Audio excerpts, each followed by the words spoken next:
میں نہیں سمجھتا ہوں کہ اس طرح بھاگنے سے مسئلے کا وہ حل یہ چاہتے ہیں کہ ان کے حق میں ہو جائے. میں یہ نہیں سمجھتا ہوں، بلکہ الحمدللہ وکفی وسلام علی عبادہ الذین اصطفی، اما بعد. محترم ناظرین کرام، جیسا کہ آپ حضرات کے علم میں ہوگا کہ کس طرح سے وقف بل کو پاس کیا گیا ہے. وقف بل کے پاس ہو جانے کے بعد میں ہر طرف سے بیانات کا ایک سلسلہ شروع ہے. کبھی کسی کا تو کبھی کسی کا بیان آتا رہتا ہے اس تعلق سے.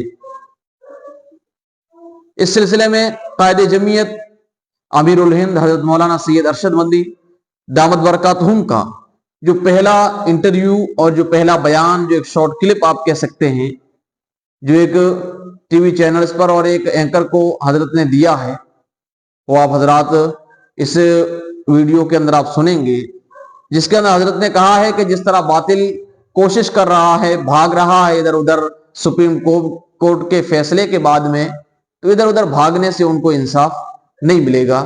آپ حضرات حضرت کے پورے بیان کو اور پورے انٹرویو کو سن سکتے ہیں.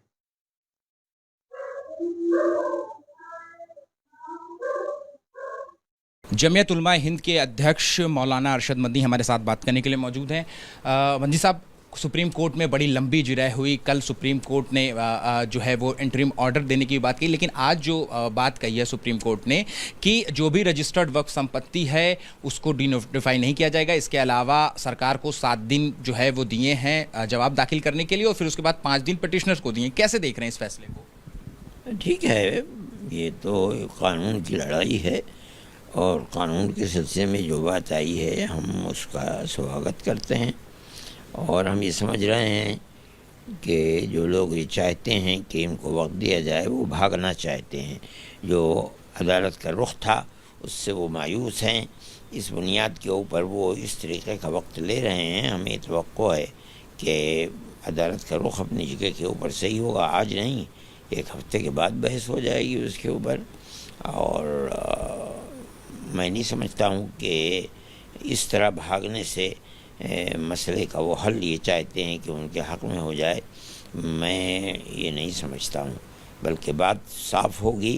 کل کی گفتگو سے جو پہلو سامنے آیا ہے وہ یہی ہے کہ اس موضوع کے اوپر عدالت بہت اس کو گمبھیرتا کے ساتھ دیکھ رہا ہے، اور اس کو یہ سمجھتی ہے عدالت کہ یہ چیز نقصان دینے والی ہے، اور یہ فیصلہ آج نہیں ہوگا، 5 دن کے بعد ہو جائے گا. لیکن آپ کی وکیل کی طرف سے بھی وقف بائی یوزر کو لے کر کے بھی آج پھر سے ایک ٹپڑی کی گئی تھی، لیکن حالانکہ سپریم کورٹ نے یہ ضرور کہا کہ ہم جو آدیش لکھوا رہے ہیں ہمیں وہ لکھوانے دیجیے، بیچ میں مت بولیے. تو وقف بائی یوزر کے اوپر زیادہ دھیان جو ہے وہ آج کی سنوائی میں نہیں دیا گیا، جو کہ آپ کے لیے کل بہت ہو گیا اس کے اوپر، اور اس کے اوپر گفتگو ہو گئی تھی.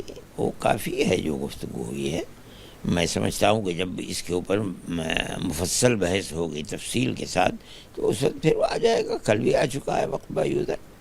اس لیے آج کی گفتگو تو صرف اتنی ہی ہے کہ وہ بھاگنا چاہتے ہیں میدان سے. اور میں سمجھتا ہوں کہ جو آدمی بھی یہ کہتا ہے کہ کروڑوں مسلمانوں سے اس سلسلے کے اندر گفتگو ہو چکی ہے اور وہ ہمارے ساتھ ہیں، وہ جھوٹ بولتا ہے.